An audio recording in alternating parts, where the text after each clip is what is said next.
Oke, assalamualaikum warahmatullahi wabarakatuh. Alhamdulillah kita ketemu lagi di posisi podcast inspirasi PAC Ibnu IPPNU Sumber Gempol.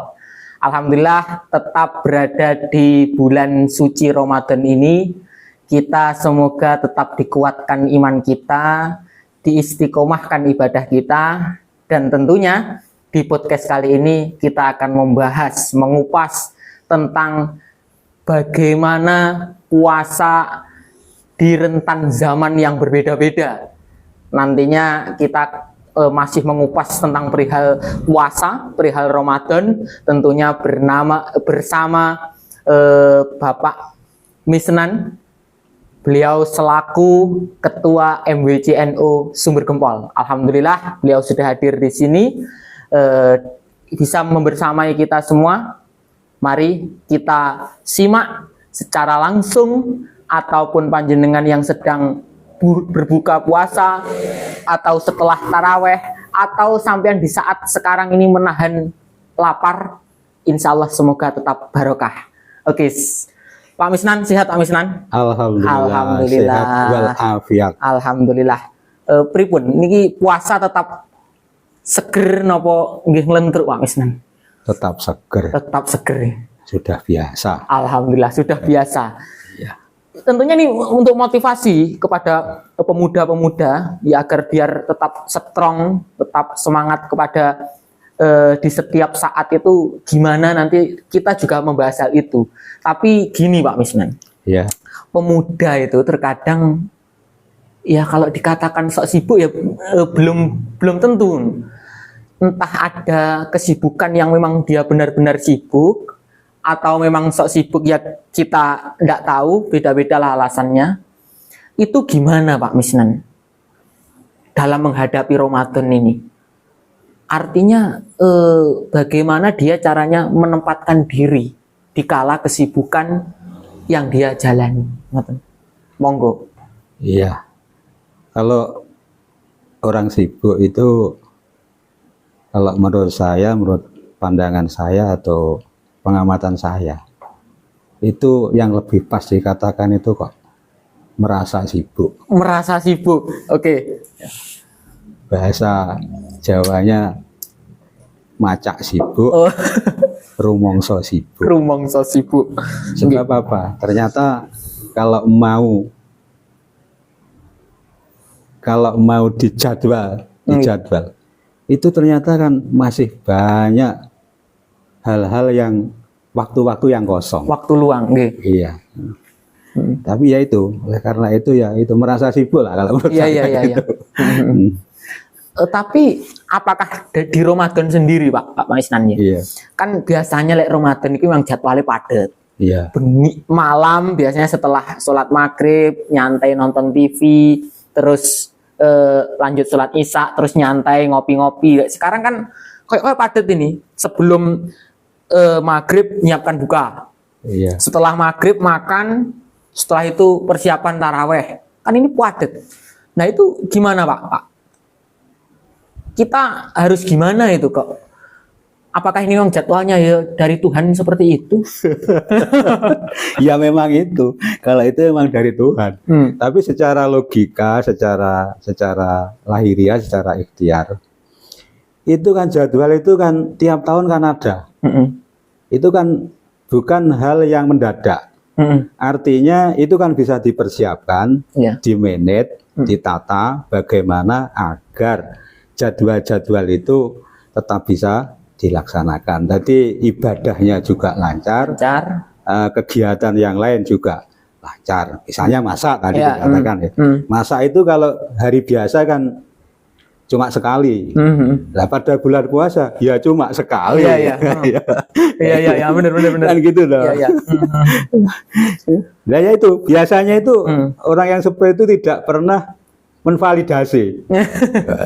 Dijadwal sungguhan ditulis, setelah ditulis, alah tiba tidak ada yang menyibukkan. Ya sama ini. Tapi kalau gini, setelah mungkin dijadwal Pak ya, itu kan ya tetap ada waktu luang. Tapi terkadang orang itu terasa capek Pak. pinginnya itu produktif, pinginnya nanti setelah subuhan nggak turun. Kan biasanya terutama arek nom-nom nih, bar subuhan kan paling enak turu lek pemene sahur kewareken. Nah, pinginnya produktif, Pak. Tapi ternyata kadang dijalani 3 hari awal semangat. Iya. Bar kuwi lesu. Sampai kadang Qur'annya ditinggal. Traweh milih sing rakaate cendek. Banter pisan imame. Iya. Ngoten niku pripun niku? Itu yang pertama itu yang harus ditatakan keimanannya dulu, keyakinannya.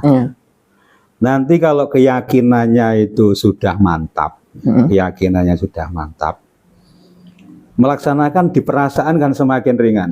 Karena semuanya itu adalah berasal dari perasaan saja loh, di pemikiran. Sebab nyatanya masih longgar. Oh iya. Nyatanya ketika dia dikatakan sibuk, scroll HP kan masih masih lancar. Masih lancar. Katanya sibuk, tapi nanti diajak temannya hilang-hilang, nyatanya masih siap. Nah itu berarti kan cuma perasaan. Oleh karena itu yang pertama harus disiapkan adalah keimanan dan keyakinan. Nah, keimanan dan keyakinan itu berawal dari mengetahui dulu. Jadi harus tahu apa toh manfaatnya puasa. Misalnya manfaatnya puasa bagi kesehatan. Orang yang tahu bahwa puasa itu membuat kesehatan menjadi baik, itu mesti semangat. Mesti semangat itu. Itu mesti semangat itu. Misalnya orang puasa itu menjadi kaya. Kalau tahu itu, mesti semangat itu. Mesti semangat. Tapi kalau enggak tahu itu, sibuk dikit aja sudah merasa ngeluh. Iya. Oleh karena itu yang perlu dilakukan pertama kali itu harus keimanannya itu, terus mengetahui. Harus belajar apa manfaatnya puasa. Iya. Secara ilmiah apa, menurut kesehatan apa, menurut ekonomi apa. Itu harus tahu. Karena orang yang semangat itu biasanya rawe-rawe rantas malang-malang putung. Iya. Kita harus tahu bahwa Indonesia merdeka itu muncul karena orang semangat, orang keyakinan. Apalagi ini cuma memperjuangkan puasa. Merdeka. Itu taruhannya nyawa. Itu saja. Dibandingkan jauh, Pak ya. Iya, jauh. Nah, yang kedua setelah keyakinan tertata, nah itu baru manajemen waktunya itu ditata. Waktu itu kan 24 jam. Orang itu sibuk tapi masih bisa ibadah di bulan Ramadan. Ada orang yang tidak sibuk tapi tidak bisa di bulan Ramadan. Ini artinya kan, itu orang sibuk saja itu bisa. Berarti saya ini tidak bisa. Itu berarti kan cuma persoalan manajemen waktu. Manajemen waktu. Tapi itu diawali dari sebuah keyakinan dulu. Itu. Iya. Oke. Ya, itu Mas. Terus kalau gini, Pak. Ya mungkin tahu ya beberapa hikmah di Ramadan itu mungkin kalau kita di luar Ramadan baca Quran segini pahalanya, tapi kalau di Ramadan kan lebih banyak. Nah, tapi kalau taunya cuma tidur, Pak. Jadi gini, malam itu dia qiyamul lail, entah itu ngopi sama teman-temannya saja. Ini anak muda, termasuk saya kadang ya terpengaruh gitu. Jadi setelah taraweh itu ngopi sampai nanti sahur. Setelah itu paginya tidur, daripada kita bangun tapi berbuat dosa, berbuat maksiat. Mending tidur, nanti duhur bangun, tidur lagi, asar dimepetne maghrib, tangi-tangi buka, Pak. Niku salah pemahaman apa paham dengan yang salah nih, Pak? Itu ya tidak salah pemahaman, tapi pemahamannya kurang komplit. Nggak lengkap. Iya, itu kan pakai itu toh. Orang yang tidur itu kan ibadah. Tapi itu kan tingkatan yang rendah. itu tingkatan yang rendah. Iya. Itu. Jadi begini, memang Islam itu kalau terhadap hal-hal yang penting, itu yang saya ketahui, itu memang yang ringan-ringan itu dimulai dari yang ringan-ringan. Contoh mencari ilmu. Loh, ilmu itu suatu yang sangat penting kok. Bahkan orang yang ditingkatkan derajatnya itu kan karena ilmu. Karena itu penting sehingga oleh Allah itu diberi bank-bank. Wong teko nih majelis ilmu, datang di majelis ilmu, walaupun tidur, itu kan sudah pahala. Dapat pahala. Tapi kan tidak itu sebenarnya. Itu kan yang paling bawah. Rendah, ya, ilmu itu tujuannya yang bisa meningkatkan derajat kan tentunya kan orang yang bukan cuma tidur kan, orang yang memahami ilmu. Nah, kan gitu. Ya, benar. Ya, tadi kalau pemahamannya cuma itu apa itu, yang tidur aja. Pahala. Pahala. Ibadah. Itu ya yang ringan aja itu. Jadi pemahamannya belum lengkap. Ya, masih sepotong. Oke. Durung jangkep cah lek ngono cah ya. Butuh nambah referensi malih. Ya, gitu. Terus tapi kalau gini, Pak. Pemahamannya sudah lengkap lah. Ya. Katakan dia paham tentang itu, Pak. Yang khairukum man ta'alamal Qur'an wa 'allamahu. Sebaik-baiknya manusia adalah yang membaca Al-Quran dan mengajarkannya, belajar Al-Quran dan mengajarkannya. Tapi tahu itu, tapi dia masih punya tanggungan kayak tugas sekolah. Mungkin yang teman-teman masih sekolah, yang teman-teman sudah bekerja, sibuk bekerja. Nah ini prioritas mana, Pak? Khususnya di bulan Ramadan ini. Syukur-syukur nanti bisa lanjut sampai setelah Ramadan juga tetap gitu. Prioritas mana kita? Ya, kalau prioritas itu ada. Cuma kalau saya suruh memilih ya memilih semuanya dilakukan. Tugas sekolah selesai, baca Al-Quran juga selesai. Dilaksanakan. Ini sama orang seperti ini. Kalau wayah ngajar di madrasah diniyah, terus ketika itu ada orang yang nyuruh undangan. Itu prioritas yang mana? Loh, ini semuanya prioritas. Ya. Mengapa dikatakan seperti itu? Kita kan kalau ngajar kan nikmatnya satu. Lah ini mau ditambah nikmat ya kan? Ini malah tidak siap aja. Ketika ada dua peluang, itu yang paling prioritas, yang paling bagus itu kan harus ditangkap semua. Jadi kita harus harus mengubah mindset kita. Ini tidak harus memilih, tapi bagaimana ini kita lakukan bersama-sama. Dan yakin itu bisa. Bisa ya. Bisa. Itu yakin bisa. Tergantung itu tadi keyakinan dan pengetahuan. Itu. Oke. Jadi ya kita nikmat itu. Itu justru malah merupakan dua kenikmatan. Yang tidak usah dipilih salah satu, dilakukan saja semuanya. Itu merupakan kenikmatan. Tapi gini, Pak Misnan, kalau ya cuman sekedarnya saja, artinya menggugurkan kewajiban. Itu gimana menurutnya panjenengan? Ya, wae poso aku tak poso, wae salat tak salat, tapi cuman formalitas saja. Ruhnya ini ndak ada. Kadang saya mikir bayaran sesuk nutut ora yang gitu klambi bodoh. Nah, ini. Iya. Pripun niku?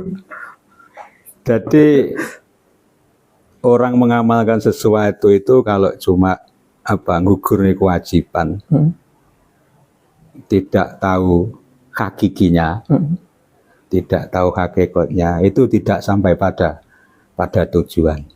Nah itu biasanya orang yang seperti itu nanti tidak bisa yakin, apalagi merasakan.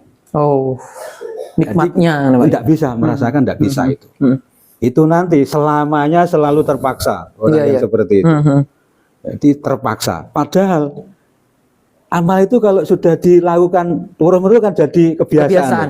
Nah, kalau sudah kebiasaan, ini sudah tidak ada terpaksa. Apa nikmatnya orang terpaksa? Kan tidak ada. Tapi kalau sudah kebiasaan, ini sudah menjadi nikmat. Itu. Bahkan meninggalkan pun getun, Pak. Getun itu. Tidak enak lah di dalam hati. Tidak enak. Oleh karena itu, kalau kita beramal itu harus tahu filosofinya, tahu tujuannya, sehingga nanti bisa merasakan. Iya. Nanti kalau gugurnya kewajiban, ya nanti paling satu tahun lagi nanti mau puasa ya masih ura-ura, masih menunggu kalau ada perintah dari orang tua diajak teman kan gitu tuh. Tapi kalau sudah merasakan tidak diperintah, tidak diajak, berjalan sendiri, bahkan itu dipenging itu diapakan itu? Dilarang tidak bisa itu. Kalau kalau sudah merasakan. Oh iya. Seperti Mas Rizky ini ya, ngurus Ibnu itu kan tidak ada gajinya loh. Ya. Pada membuang waktu.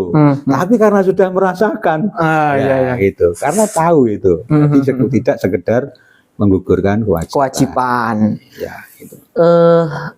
Berarti ya harus belajar secara menyeluruh Pak ya. Tidak boleh setengah-setengah. Iya. Itu kalau tidak salah di dalam Al-Qur'an itu ada warasikhuna ila akhiri gitu. Oh iya. Jadi orang yang apa ya, yang ilmunya sampai tumancep ya, menancap itu akan berkata amanah. Berarti orang yang apa ya, orang yang mengatakan saya beriman itu memang ilmunya itu sudah menancap. Ketika mengamalkan sesuatu itu bukan sekedar menggugurkan kewajiban. Oke, sip. Tapi Pak, lagi-lagi ini ya fenomena yang banyak terjadi di khususnya kami Pak kalangan pemuda. Jadi teman-teman itu yang ya mohon maaf, banyak juga saya dicurhati setelah lama merantau, nggih nyuwun sewu waktu merantau niku wis dia terus terang ditinggalkan. Ibadah ditinggalkan. Nah, akhirnya ketika pulang itu minder, Pak. Jadi aku iku wis kotor, aku iku wis elek, wis akeh maksiat, wis mulai cap orang tua. Cap kaki 3 dicampur tambah autan diombe wis ndak karuan. Artinya wis terlalu parah lah. Nah, akhirnya dia malu untuk mendekat dengan Tuhan, malu untuk beribadah. Apa tak mesisan wae wis. Itu gimana, Pak? Solusinya, Pak? Oh, gitu. Barangkali dia itu menjadi pesimis ya. Putus asa. Bahkan sampai putus asa. Lah, orang yang semacam itu harus harus merubah pola pikir atau pemikirannya bahwa Allah itu Maha Penyayang. Maha Pengasih. Dan yang perlu diketahui, dia menjadi seperti itu juga karena Allah itu. Pada hakikatnya. Iya, karena Allah. Allah tidak memerintahkan, tapi itu karena Allah. Tapi ini untuk itu loh ya. Untuk baik itu harus oh ya, saya seperti juga karena Allah. Tapi Allah itu Maha Penyayang dan orang yang seperti itu kan diancam neraka. Tapi Allah itu juga perintah Allah itu. Terus yang kedua, dia harus merubah mindsetnya atau pemikirannya bahwa untuk mencapai surga itu kan Allah itu kan pakai cara yang mudah toh. Itu mangkola mangkola akhiro kalamihi, mangkola akhiro kalami la ilaha illallah dan dakola jannah. Iya. Itu hadis itu hadis. Wakila Allah. Jadi cuma Allah dan la ilaha illallah itu bisa mengantarkan seseorang kepada sehingga ketika orang sudah seperti itu tidak perlu putus asa.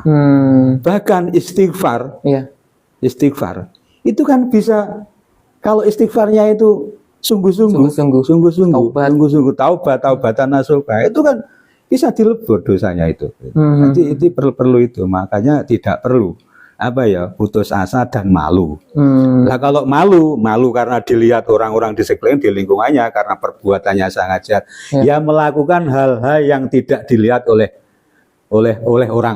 lingkungan lah. Contoh, misalnya kalau dia harus tarawih kan malu. Dia ya baca saja la ilaha illallah setiap kali. Kalau tidak baca kan tidak ada yang tahu la ilaha illallah. Baca sholawat. Itu kan bisa itu. Kalau sholat mungkin kan masih malu. Tarawih masih malu. Puasa buka bersama, itu masih tahu orang lain. Ya pakai amal yang orang lain tidak tahu. Sehingga bisa harapannya itu masih ada, tidak pupus harapan, dan bisa melakukan hal-hal yang itu tadi untuk mengisi bulan Ramadan itu tadi. Iya. Kan hal-hal yang tidak diketahui oleh orang lain. Iya. Sederhana loh, la ilaha Iya, iya. illallah dihitung dengan ini saja, kalau ingin dihitung. Nah, dengan tangan ini kan untuk menghitung kan ini. La ilaha illallah, la ilaha illallah. Bahkan sholawat itu kan yo sallallahu alaihi Muhammad. Itu nanti dapat rahmat, dapat maghfirah dan ngitun minan kan ngoten. Iya. Insyaallah. Insyaallah. Bismillah. Jadi intinya jangan menyerah Pak ya. Wah, jangan. Pintu tobat selalu terbuka. Wadah, pintu tobat terbuka, jalan tobat niku juga banyak. Iya. Siapa ngerti nanti setelah baca sholawat dapat rahmat, akhirnya puasanya ndak malu, traweh ndak malu. Kan malu itu kan dari Allah. Tapi kalau mendapat rahmat karena di bulan Ramadan, lah itu ya malunya kan hilang. Wong yang memberi malu juga Allah. Nanti harus berpikir yang seperti itu. Iya. Itulah 1000 jalan menuju Roma. Pintu surga ini. Iya. Kalau gini Pak. Oke, itu intinya Allah itu maha membuka maghfirahnya. Tapi kalau bagaimana seseorang itu jika ya tobat sudah dijalankan, ibadah juga walaupun entah formalitas saja atau memang dia tulus serius, kan itu yang tahu dirinya pribadi. Dirinya sendiri, Kita tidak bisa menghukumi. Tapi kalau di dalam diri kadang terasa lelah, kadang justru malah dijauhkan dari hal-hal baik. Apakah itu iman lagi turun atau memang diuji atau memang ini hukuman dari Allah? Itu gimana Pak itu merespon itu? Kok khusyuk ini nggak bisa khusyuk ngaji, nggak bisa merasakan rasanya, itu apakah hukuman itu Pak? Kalau bulan puasa itu kan bulan Ramadan itu kan ada rahmat, ada maghfirah, ada ngitkum minan nar, terhindar dari neraka, ya artinya kan masuk surga. kan gitu. Artinya kalau ada orang semacam itu ya kita perlu muhasabah, introspeksi. Apa saya ini di bulan Ramadan tidak mendapat rahmat, gitu kan? Iya. Apa saya di bulan Ramadan ini tidak dapat maghfirah, apa tidak dapat barokahnya? Kan harus berpikir seperti itu. Harus berpikir seperti itu. Sehingga setelah berpikir seperti itu, barangkali nanti ada timbul bangkit jiwanya. Berarti aku tidak dapat rahmat. Padahal yang namanya bulan Ramadan itu, kalau saya menganalogikan kan seperti sungai berantas ada peladu gitu. Iya. Jadi rahmat itu kan kayak peladu. Kalau itu saja tidak dapat. Saya ini berarti orang yang untuk muhasabah ya, bukan untuk menghakimi orang lain, untuk muhasabah, untuk diri sendiri. Nah, itu harus seperti itu. Apakah ilmu saya tidak manfaat? Karena kan begini, Mas Ali. Ini kalau menurut saya, ketika saya tahu bahwa ini baik, tapi saya tidak malas melaksanakan, malas mengamalkan, atau sebaliknya, ketika ini larangan, tapi saya berat menjauhi. Lah ini yang mungkin yang perlu kita muhasabah.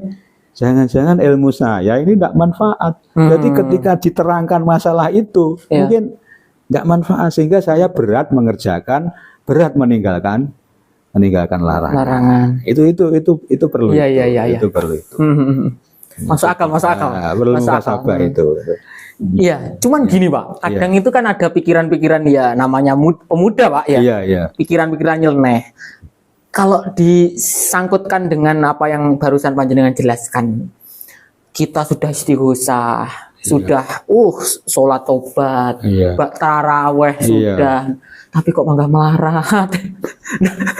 Nah, tonggo kono kae, sing bendino manganane sing kasarane omong barang yang diharamkan, wong Cina-Cina niko kok justru sugih-sugih niku Pak.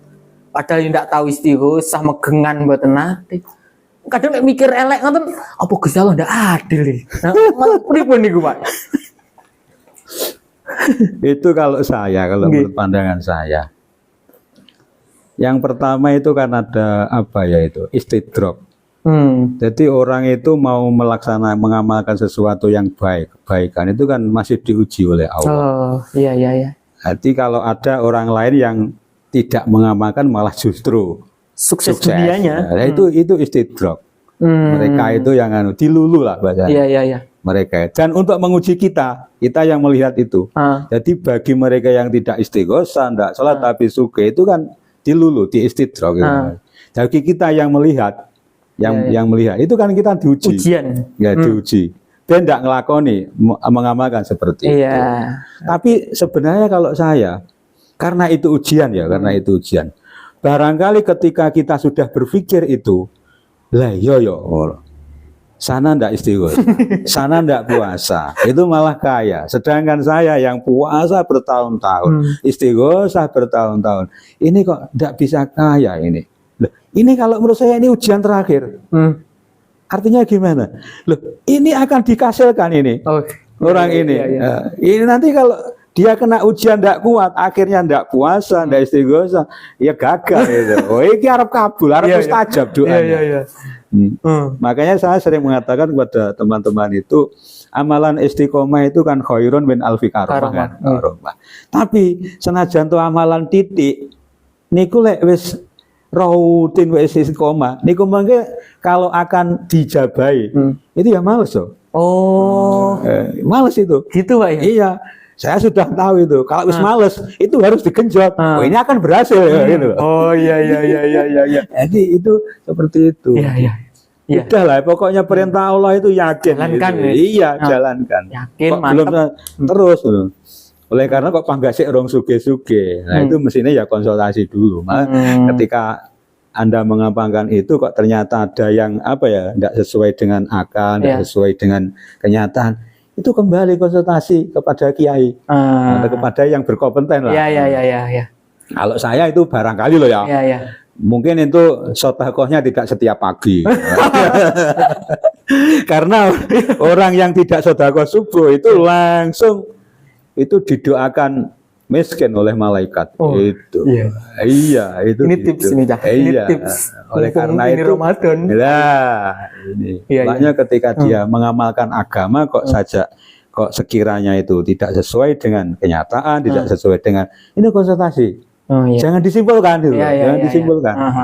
Rata-rata kan disimpulkan. Padahal dia itu tidak berkompeten menyimpulkan. Oke. Terus yang sampai gini, lah saya sudah begini kok tidak kaya Pak. Nah itu ada yang kiai itu yang menyampaikan, itu nanti balasannya di akhirat. Loh, kalau Anda ingin segera mendapat balasan, ya segera ke akhirat. Sekarang aja, kan gitu. Ya Allah. Gitu. Iya. Gitu. Masakal. Iya. Oke, ya ini masuk yang terakhir Pak. Ini ada satu pertanyaan dari netizen. Iya. Yaitu mengenai laki-laki NU Pak. Ini yang disinggung laki-laki NU karena ya mungkin menurutnya di akhir-akhir ini kok sering dijadikan dalam tanda kutip dihujat lah. Karena ada kasus ini kasus itu. Nah itu respon dari panjenengan seperti apa? Kalau saya merespon hal-hal semacam itu saya anggap biasa-biasa saja. Mengapa biasa? Karena biasa di organisasi, di lembaga, baik itu organisasi pemerintah maupun organisasi sosial, itu kan ada oknum. Ada oknum.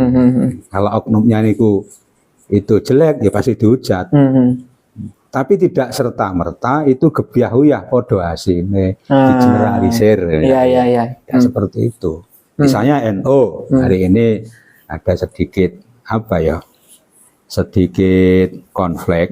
Kalau di NU kan biasa malah. Iya, benar. Sejak dulu banyak konflik. Memang dinamikanya gitu. Iya, tapi NU itu malah semakin besar. Sebab apa? Dari konflik itu kalau menurut saya itu tidak terus dihakimi, itu tidak. Diambil ibarat. Jadi seluruh kejadian yang ada di dunia ini ya diambil ibarat. Lah menurut saya orang-orang NU ini terhadap konflik itu diambil ibarat, bahkan sebagai pelajaran. Ibro. Nah, kita buktinya. Ketika ada konflik itu kan di podcast itu kan muncul apa pasal ini, padahal selama ini warga NU apa tahu kalau NU punya pasal, punya ADRT kan nggak ngerti. Tapi dengan adanya konflik itu, wah, NU tiba-tiba punya pasal, cuma ada ART. Wah, begini NU ini aturannya. Jadi seperti kita melihat sandiwara kalau saya. Jadi kalau saya konflik di NU itu karena sudah biasa, itu saya anggap sandiwara. Oh begini ya, wah kalau begitu saya sebagai warga NU ini harus begini gitu. Nah yang kedua, respon saya terhadap konflik NU ini, wong NU itu apa ya, sistemnya itu sudah, pondasinya sudah kuat, sudah kuat. Contoh begini, jadi ketika pengurus itu lagi konflik, nyatanya kegiatan di bawah itu tetap saja jalan. Yang biasanya tahlil juga tahlil, biasanya istighosah ya istighosah, biasanya ngisi koin NU ya panggah ngisi koin NU kan ya ora mutung. Mereka kan enggak mutung. Apa mutung itu? Putus asa. Nah, kan enggak putus asa toh. Berarti artinya apa?